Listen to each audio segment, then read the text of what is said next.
যে কোনো ট্রেনের যে কোনো কম্পার্টমেন্টে উঠতে পারবে, তার জন্য তোমাকে টিকিট না কাটলেও হবে। এই গরমে তুমি ফ্রি অফ কস্ট এসি কম্পার্টমেন্টেও তুমি যেতে পারবে। যারা এক্সপ্রেস ট্রেনের ভিতরে টিকিট চেক করে তাদেরকে বলা হয় টিটিই, অর্থাৎ ট্রাভেল টিকিট এক্সামিনার। এবং যে স্টেশনে দাঁড়িয়ে হোয়াইট শার্ট এবং সঙ্গে ব্লেজার পরে, তো শিয়ালদার যে বিআরসি বা হাওড়ার যে অর্থোপেডিক আছে, এখানে কিন্তু খুব সুন্দর ট্রিটমেন্ট হয়। 4 থেকে 5-6 দিন তুমি কিন্তু পুজোর সময় থাকতে পারবে।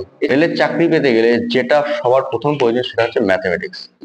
রাকেশ যাদব হতে পারে, গগন প্রতাপ হতে পারে বা আদিত্য রঞ্জন হতে পারে, তাদের প্র্যাকটিস সেট বা ক্লাস নোট এগুলো তুমি রেলে জয়েন করার 1 বছর পর থেকেই একটি করে পাস এবং 3টে করে কিন্তু পিটিও বছর পাবে। গ্রুপ ডি চাকরির নেগেটিভ দিকের থেকে কিন্তু পজিটিভটা বেশি আছে, তো সেটা প্রমোশন। নমস্কার, আমি রাকেশ। তো সবার মুখে একটাই কথা যে রেলের চাকরি মানে প্রচুর ফ্যাসিলিটি। তো কি কি ফ্যাসিলিটি সেটা নিয়ে আজকের এই ভিডিও।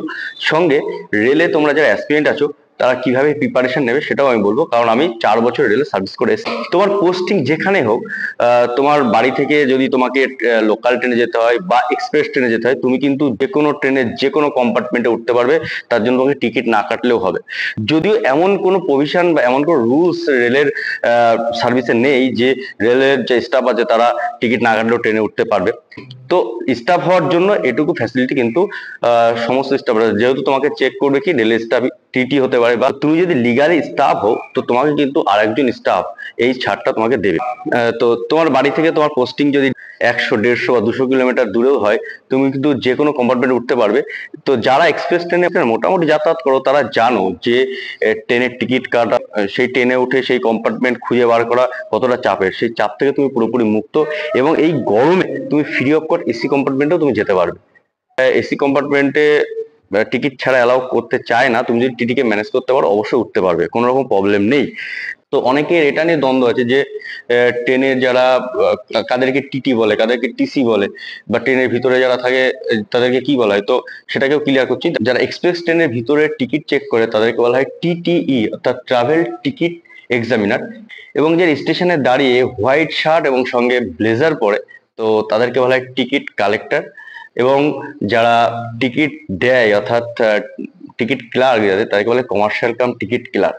আশা করছি এটা ক্লিয়ার হয়। তোমরা যারা সার্ভিস করছো রেলে, অথবা যারা হবু স্টাফ হবে রেলের, তো তাদের একটা সাজেশন দিতে চাই যে তোমরা রেলের যে ডিসএবিলিটিস কম্পার্টমেন্ট অথবা গার্ড বগির যে কম্পার্টমেন্ট, সেখানে তোমরা যাতায়াত করলে সব থেকে কমফর্ট ফিল করবে। তো তোমাদের মনে হতে পারে যে এতক্ষণ সমস্ত কম্পার্টমেন্টে বললেন, এখন আবার ডিসএবিলিটিস এবং গার্ড বগির কথা বলছেন কেন? তার কারণ হচ্ছে তুমি যদি রিজার্ভেশন কম্পার্টমেন্টে ওঠো, সেক্ষেত্রে কিন্তু যাদের টিকিট কাটা আছে তাদেরকে কিন্তু আগে প্রায়োরিটি দিতে হবে, তাদেরকে আগে বসতে হবে। এমন হতে পারে যে তুমি সেই জায়গায় বসার কোনো সিট পেলে না। কিন্তু যদি তুমি ডিসএবিলিটিসে ওঠো, সেক্ষেত্রে কিন্তু কোনো রকম টিকিট কাটা থাকে না। তো সেক্ষেত্রে তুমি বসে বা শুয়েও কিন্তু ট্রাভেল করতে পারবে। অনেক এক্সপ্রেস ট্রেনের গার্ডবদি কিন্তু এসি থাকে, সেখানেও সেম কোনো রকম প্রবলেম হয় না, তুমি আরাম করে যেতে পারবে। তো এরপরে যে ফ্যাসিলিটি আছে সেটা হচ্ছে পাস এবং পিটিও। রেলে জয়েন করার 1 বছর পর থেকেই একটি করে পাস এবং 3টে করে কিন্তু পিটিও বছর পাবে। পিটিওর ফুল ফর্ম হচ্ছে প্রিভিলেজ টিকিট অর্ডার। তো এবং পরবর্তী 5 বছর চাকরি করার পর থেকে 2টো পাস এবং 5টি পিটিও পাবে। তো পাস এবং পিটিও ব্যাপারটা কি করে, একটি পাস ইউজ করে ভারতবর্ষের যে কোনো প্রান্তে এসি, তো একবার যাওয়া এবং আসা পুরো ট্রাভেল ফ্রি অফ কস্ট তুমি যেতে পারবে, এটা তুমি রেলের সার্ভিস করে থাকো। এবং পিটিও ব্যাপারটা হচ্ছে কি, পিটিও ইউজ করলে যেটা হবে যে 1/3 যে টিকিটের দাম সেটা কিন্তু তোমাকে পে করতে হবে। তোমাকে চাকরি করতে গেলে বা ভালোভাবে বেঁচে থাকতে গেলে তোমাকে কিন্তু সুস্থ থাকতে হবে। আর মানুষের যেহেতু রক্ত মাংসের শরীর, তো সেক্ষেত্রে শরীর খারাপ করবেই। আর সুস্থ হওয়ার জন্য কোথায় যেতে হবে, সেটা হচ্ছে হসপিটাল বা নার্সিং বা ভালো ডক্টরের কাছে যেতে হবে। তো রেলের ক্ষেত্রে যেটা হয় যে সব থেকে ভালো যে দিক সেটা হচ্ছে রেলের হাসপাতাল এবং রেলের যে হেলথ কেয়ার গুলো, সেগুলো কিন্তু যথেষ্ট ভালো। শিয়ালদার যে বিআরসি বা হাওড়ার যে অর্থোপেডিক আছে, এখানে কিন্তু খুব সুন্দর ট্রিটমেন্ট হয়। এতটাই ভালো পরিষেবা, অনেক নার্সিং হোমকেও হার মানিয়ে দেয়। এবং যারা রেলের চাকরি করো, আমার ভিডিও যদি দেখে থাকো, তারা অবশ্যই আমার সাথে এগ্রি হবে। ছুটি কেমন রেলে, তো সেটার কথা শুনলে হয়তো বলবে যে আমার মতো বোকা হয়তো কেউ নেই। তার কারণ তোমাদের এক্সাম দিলে তোমরা বুঝতে পারবে, পুজোর সময় লিগালি 2 দিন ছুটি থাকে। সেটা অষ্টমী নবমী হতে পারে, নবমী দশমী বা অষ্টমী দশমী। এছাড়াও লিগালি যেহেতু দুর্গাপুজো বড় পুজো, তো সেক্ষেত্রে কিন্তু আরো 2টো ছুটি তুমি কিন্তু আরামসে পেবে, অর্থাৎ মিনিমাম 4টে ছুটি তুমি এমনিতেই পাবে। এছাড়াও যেটা হয় ম্যানেজ সিস্টেম, তুমি যেই বা তোমার যে ইনচার্জ থাকবে তাকে যদি তুমি কোনো রকমের খুশি করতে পারো, অবশ্যই সে মনে করলে তোমাকে ম্যানেজ করে আরো 2টো দিন ছুটি দেবে, অর্থাৎ তুমি 4 থেকে 5 6 দিন তুমি কিন্তু পুজোর সময় থাকতে পারবে। এছাড়াও তুমি অ্যাবসেন্ট করতে পারো, অ্যাবসেন্ট করলেও খুব প্রবলেম হয় না। অ্যাবসেন্ট করলে যদি অথরিটি মনে করে উঠিয়ে দেবে, তো তোমার লিভ থেকে কেটে যাবে, অথবা তোমার সেই অ্যাবসেন্টটা ইউএল হিসেবে থাকলো, তুমি স্যালারি পেলে না 1 দিনের বা 2 দিনের, তুমি বাড়িতে এনজয় করতে পারলে। তাহলে ভেবে দেখো 6 থেকে 8 দিন পর্যন্ত কিন্তু পুজোর সময় তুমি থাকতে পারবে। এছাড়াও যখন খুশি তুমি ছুটি নিতে পারো, ছুটি নেওয়ার কিছুদিন আগে অ্যাপ্লাই করলে অবশ্যই তোমার ছুটিও হয়ে যাবে। স্যালারি তোমরা অবশ্যই জানো যে রেলওয়ে বা সেন্ট্রাল গভর্নমেন্ট এখন কিন্তু 50% ডিএ পাওয়া যায়। তো রেলের লেভেল 1 গ্রুপ ডিতে স্যালারি ছোট করে তোমাদের হিসেব করে বলে দিই, 18,000 যদি বেসিক হয়, তার 50% ডিএ 9,000, অর্থাৎ 18 আর 9 27, এবং হাউস রেন্ট, তারপরে রিক্সা অ্যালাউন্স, এগুলো মিলিয়ে টোটাল কিন্তু কিছু না হলেও 37 to 38। তাই সাব ইন্সপেক্টরের কত হয় তো আগের এই ভিডিওতে আমি দেখিয়েছি, যারা দেখোনি তারা অবশ্যই একবার দেখে নিতে পারো। এছাড়াও যে 26 সালে যে পে কমিশন বলবে, সেক্ষেত্রে তো আশা করা যাচ্ছে সাব ইন্সপেক্টরের স্যালারিও ছাড়িয়ে যেতে পারে। এবার যদি বলি ওয়ার্কলোড, মানে কাজ কতটা করতে হয়, তো সেই 8 ঘন্টায় কিছুটা কাজ দেওয়া হয়, এই কাজটা তোমাকে কমপ্লিট করতে হচ্ছে। 8 ঘন্টার কাজ তো থাকে না, সেখানে মোটামুটি 2-3 ঘন্টার কাজ থাকে। তো কিছু কিছু ডিপার্টমেন্টে যেটা হয় কি, ওই 2-3 ঘন্টা কাজ কমপ্লিট করে তুমি চলে যেতে পারো। আবার কিছু কিছু ডিপার্টমেন্টে যেটা হয় কি, তুমি কাজটা যতক্ষণে কমপ্লিট করো তোমাকে টাইম মেনটেন করতে হয়। এবার কতটা কি হয় বুঝতেই পারছো। তো এরপরে আসি মেইন পয়েন্ট, যে এত কিছুর পরেও রেলের চাকরি কেন ছাড়লাম? Good question. তো চলো তারই আনসার। নিজের যোগ্যতায় যারা চাকরি পায়, সেটা কোনো চাকরি কিন্তু ছোট নয়। এখনের সমাজের যা পরিস্থিতি, একটা চাকরি পাওয়া মানে কিন্তু ভগবানের দর্শনের সমান। তো নিজের যোগ্যতায় চাকরি যারা পেয়েছে, তাদেরকে যদি কেউ ছোট করে বা এই চাকরি ছোট বা এমন কিছু কেউ বলে থাকে, তো তারা আমার মতে ইলিটার ছাড়া কিছুই নয়।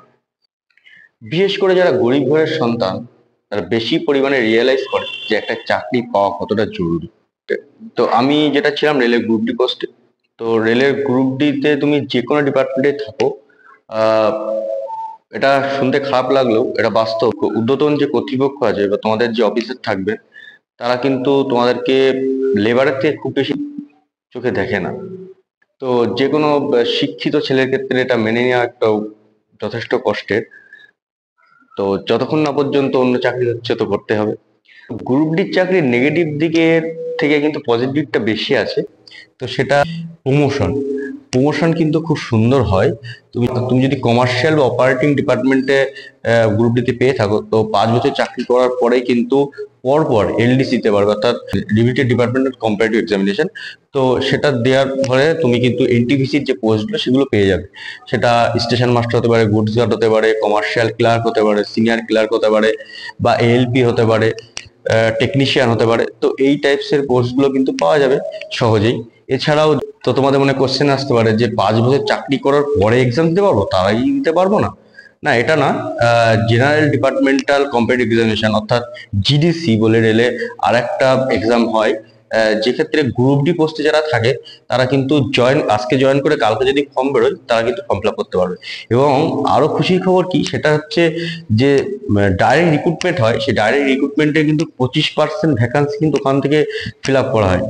তো এটা একটা বড় অপরচুনিটি। এটা রেলের যে কোনো ডিপার্টমেন্টে থাকলেই কিন্তু পাওয়া যায়, কিন্তু এক্সট্রা ফ্যাসিলিটি থাকে কমার্শিয়াল অপারেটিং এই যে ডিপার্টমেন্টগুলো, এক্ষেত্রে ওই এলডিসিটা 5 বছর পর থেকে কন্টিনিউ কিন্তু এলডিসি হয়, যেটা যেটা ইঞ্জিনিয়ারিং ডিপার্টমেন্টে কিন্তু হয় না। তো কোন ডিপার্টমেন্টে কোন পোস্ট, এগুলো নিয়ে আজকে আর আলোচনা করতে যাবো না, তাহলে কিন্তু ভিডিও অনেক বড় হয়ে যাবে। সেটা যদি তোমাদের মনে হয় কমেন্ট করো, আমি তাহলে অন্য একটা ভিডিও বানিয়ে সব ডিটেলসে বলে দেবো। তো কেন পুলিশের চাকরিতে এলাম, তার ফার্স্ট পয়েন্ট আলোচনা করা হয়ে গেল। এরপরে আসি সেকেন্ড পয়েন্ট। সেকেন্ড পয়েন্ট হচ্ছে যে ইউনিফর্ম। পুলিশের ইউনিফর্ম কিন্তু একটা ইউনিক। তুমি পুলিশের ইউনিফর্ম পরে যে কোনো জায়গায় যেতে পারবে, এবং তুমি তোমার কাজ করতে পারবে, বা কিছু ফ্যাসিলিটিও পেয়ে থাকবে, সেটা সবাই জানো।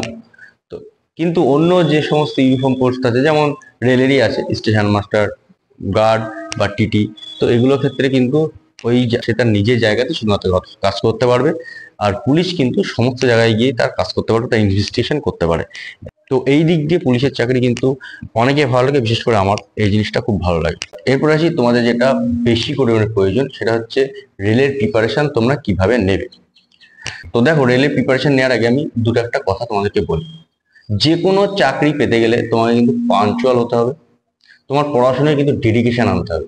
তো এখন যেটা ট্রেন্ড চলছে, যে রিলস, তুমি তুমি ফেসবুক খুলবে, ইনস্টাগ্রাম খুলবে, ইউটিউব খুলবে, রিলস ভিডিও ভরে আছে। তো পড়তে বসার আগে মনে হতে পারে যে একটু রিলস ভিডিও দেখি, তাতে আমার কি হবে, ব্রেনটা ফ্রেশ হবে। আর আলটিমেটলি তোমার টাইমটা নষ্ট হয়। তুমি রিলস ভিডিও দেখতে দেখতে কখন তোমার 1-2 ঘন্টা চলে যাবে তুমি বুঝতেই পারবে না। পড়ার আগে বা পড়ার মাঝে রিলস ভিডিও দেখার কোনো প্রয়োজন নেই। তুমি পড়াশোনা কমপ্লিট করো, তারপরে তুমি রিলস ভিডিও দেখো। তোমার যদি চাকরি পাওয়ার ইচ্ছা থাকে এবং তোমার ফোনে যদি পাবজি, ফ্রি ফায়ার মতো গেম থাকে, তো সেটা তুমি আগে আনইনস্টল করো। তার কারণ তুমি নিজে রিয়েলাইজ করতে পারবে যে যখনই তুমি পাবজি বা ফ্রি ফায়ার খেলো, হয়তো ভাবছি যে একটা ম্যাচ খেলবো, তারপরে পড়াশোনা শুরু করবো। হয় না, এক ম্যাচ ভাবতে ভাবতে 4টে 5টা ম্যাচ হয়ে যাবে এবং তোমার পড়ার টাইমে 2 থেকে 2.5 ঘন্টা কিন্তু নষ্ট হয়ে যাবে। তো তোমাকে চাকরি পেতে গেলে আগে তোমাকে ত্যাগ করা শিখতে হবে, যে আমার লাইফে এই জিনিসগুলো আগে আমি ত্যাগ করবো। তাহলে পড়াশোনা করার সময় মোটিভেশন ভিডিও তোমার দেখার কোনো প্রয়োজন নেই। দেখো, পড়ার আগে কিছু নেই, তোমাকে চাকরি পেতে গেলে পড়তেই হবে। যে ভিডিওগুলো থেকে তুমি ইনফরমেশন পাও, সেই ভিডিওগুলো প্রয়োজন আছে, কিন্তু তুমি কখন দেখবে সেগুলো? তোমার পড়া কমপ্লিট করো, তুমি স্ট্রেস ফিল করছো, সেখান থেকে বেরিয়ে আসার জন্য, সেখান থেকে রিভাইভ পাওয়ার জন্য বা এনার্জি গেইন করার জন্য তুমি তখন দেখতে পারো।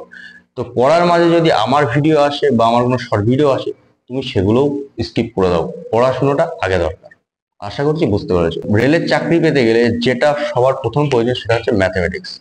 তার পাশাপাশি যে জিনিসগুলো প্রয়োজন, সেটা হচ্ছে সায়েন্স, সায়েন্স অ্যান্ড টেকনোলজি এবং আর্ট অ্যান্ড কালচার। এগুলো কিন্তু জিকে হিসাবে কিন্তু ভালোভাবে পড়তে হবে, সঙ্গে কারেন্ট অ্যাফেয়ার্স। তো এইগুলো কমপ্লিট করলে রিজনিং কিন্তু খুব টাফ আসে না, কোথাও খুব টাফ আসে না। সেটা যে কোনো চাকরি হোক, রিজনিং এর জন্য মোটামুটি প্র্যাকটিস করলে হয়ে যাবে। কিন্তু ম্যাথের, রেলের চাকরি পেতে গেলে তোমাকে সিজিএল এবং সিএসএল এর যে ম্যাথ, সেগুলো প্র্যাকটিস করতে হবে। সেগুলো কোথা থেকে পাবে? তো তোমাদেরকে টার্গেট করতে হবে, রাকেশ যাদব হতে পারে, গগন প্রতাপ হতে পারে, বা আদিত্য রঞ্জন হতে পারে। তাদের প্র্যাকটিস সেট বা ক্লাস নোট, এগুলো কন্টিনিউ, এগুলো প্র্যাকটিস করো। তুমি আরামসে রেলের এনটিসি গ্রুপটিও ক্র্যাক করতে পারো। তো বড় দাদা হিসেবে তোমাদেরকে আমি একটা সাজেশন দেবো, যে যেকোনো একটা চাকরির পেছনে ফোকাস করে থেকো না।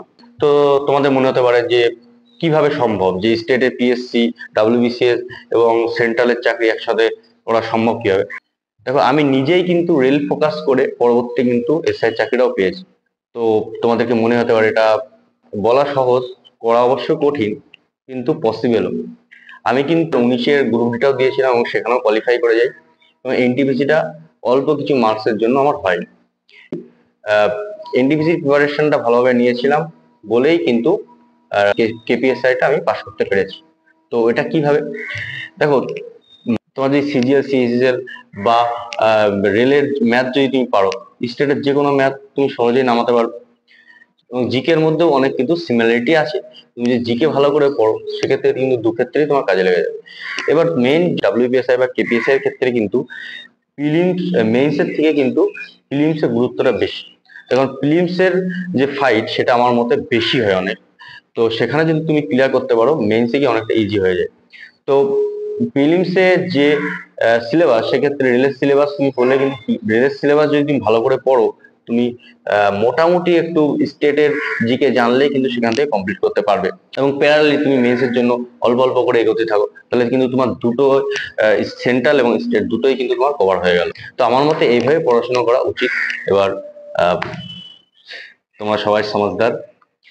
তো আবারও বলবো যে পড়াশোনার উপরে কিন্তু নেই, তুমি বই পড়ো এবং প্র্যাকটিস সেট প্র্যাকটিস করো, তাহলে কিন্তু অবশ্যই তুমি চাকরি পাবে। তো যতটা টাইম পাচ্ছ চেষ্টা করো অন্য কিছুতে যেন নষ্ট না হয়ে যায়। তো দেখা হচ্ছে অন্য কোনো ভিডিও নিয়ে। আজকের ভিডিও এই পর্যন্তই। তো ততক্ষণ পর্যন্ত সবাই ভালো থেকো। জয় হিন্দ।